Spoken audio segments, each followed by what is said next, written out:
Welcome to my class.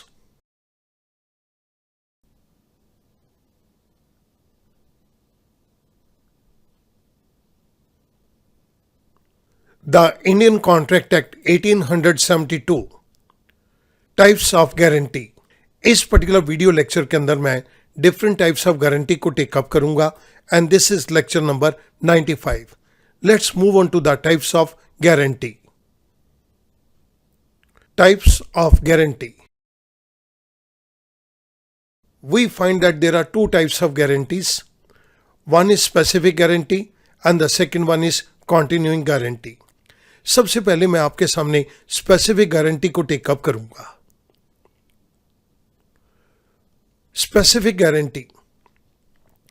When a guarantee extends to a single transaction or debt, it is called a specific or simple guarantee.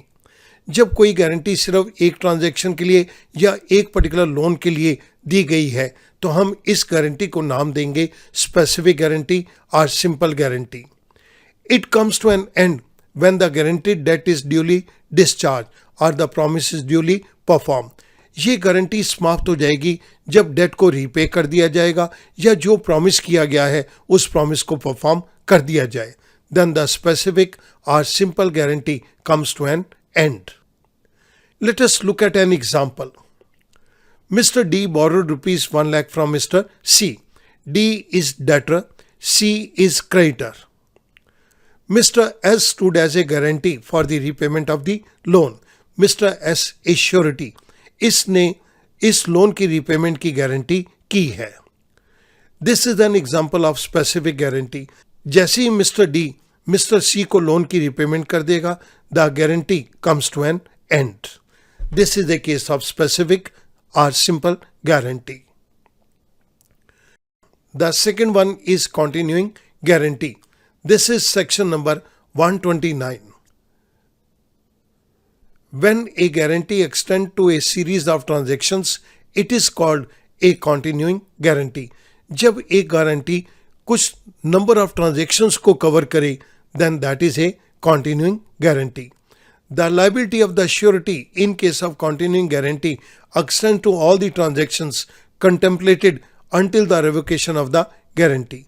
इस case के अंदर surety की जिम्मेदारी उन सभी transactions के लिए होंगी जो पार्टीज ने सोची हैं। श्योरिटी की लायबिलिटी तब समाप्त होगी जब इस गारंटी को कैंसिल किया जाएगा। इस पर्टिकुलर पॉइंट को एक्सप्लेन करने के लिए मैं कुछ एडिशनल पॉइंट्स को टेकअप कर रहा हूं।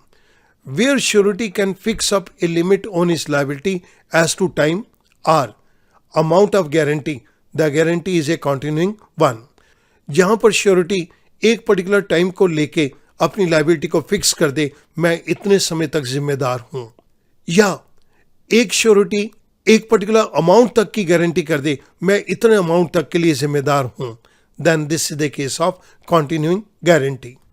मैं इन सभी पॉइंट्स को आपके सामने एक्सप्लेन करने के लिए एक बहुत सिंपल एग्जांपल को टेकअप कर रहा हूं। Example, mister W is a wholesaler of cloth. Mister W एक क्लॉथ होलसेलर है। Mister R is a retailer and has opened a retail shop recently. Mister R cloth का एक रिटेलर है और उसने रिसेंटली अपनी रिटेल शॉप को open किया है। Mister R is new to this business, therefore nobody knows about him. Mister R इस बिजनेस के अंदर नया है, इसलिए उसको इस बिजनेस के अंदर कोई नहीं जानता। Mister R wants to buy goods on credit basis from mister W. Mister R retail shop owner कुछ गुड्स को उधार पे खरीदना चाहता है मिस्टर डब्ल्यू से। Mister W is wholesaler. Mr. S stands as surety to Mr. W for Mr. R's transaction. Mr. S ने Mr. W को R की ट्रांजेक्शन के लिए अपनी surety the. Mr. S gives a surety that he shall be liable up to rupees 10 lakhs and for 2 years period. Mr. S ने इस particular case के अंदर अपनी लायबिलिटी को फिक्स कर दिया कि मैं 2 साल तक के पीरियड के अंदर होने वाली सभी ट्रांजैक्शन के अंदर 10 लाख रुपए तक के लिए जिम्मेदारी लेता हूं। इट मीन्स यहाँ पर अगर कोई ट्रांजैक्शन 2 लाख 4 लाख की होती है तो वहाँ पर भी मिस्टर एस की जिम्मेदारी है, और अगर ये ट्रांजैक्शन के अंदर पेमेंट आती है जाती है तो भी मिस्टर एस 2 साल के पीरियड के लिए जिम्मेदार होगा। लेकिन अगर ट्रांजैक्शन का अमाउंट 12 लाख हो जाता है तो वहां पर एस की लायबिलिटी सिर्फ 10 लाख तक ही सीमित रहेगी। This is an example of continuous guarantee. ये हमारे पास कॉन्टिन्यूस गारंटी का एक एग्जाम्पल है। Revocation of continuing guarantee. Revocation means cancellation. A continuing guarantee can be revoked, can be cancelled by any of the following ways.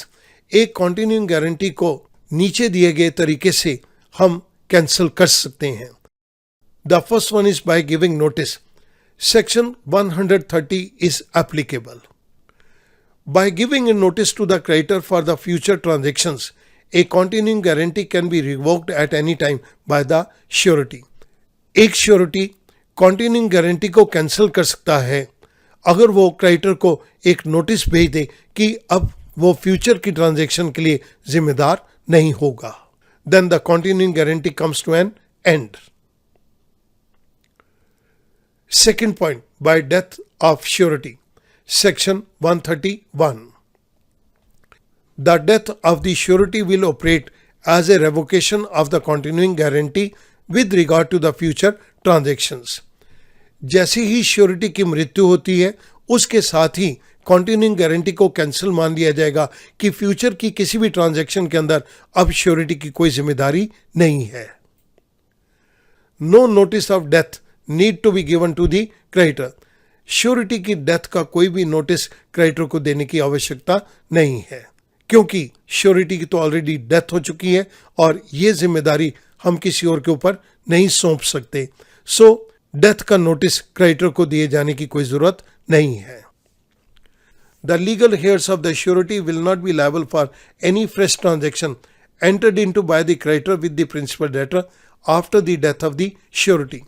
Surety की मृत्यु के पश्चात अगर डेटर और क्रेडिटर के अंदर कोई फ्रेश ट्रांजैक्शन होती है तो उसके लिए श्योरिटी के कानूनी उत्तराधिकारी भी किसी फ्रेश ट्रांजैक्शन के लिए जिम्मेदार नहीं होंगे। Now let us take up the summary part. इस पर्टिकुलर वीडियो लेक्चर के अंदर हमने टाइप्स ऑफ गारंटी की बात करी। There are 2 types of guarantee. The first one is specific guarantee and the second one is continuing guarantee. इसके बाद हमने revocation of continuing guarantee को टेक अप किया। Continuing guarantee can be revoked first by giving notice, second by the death of the surety. मैं उम्मीद करूंगा अब ये टाइप्स ऑफ गारंटी आपके लिए बहुत आसान हो जाएगा। Thank you very much.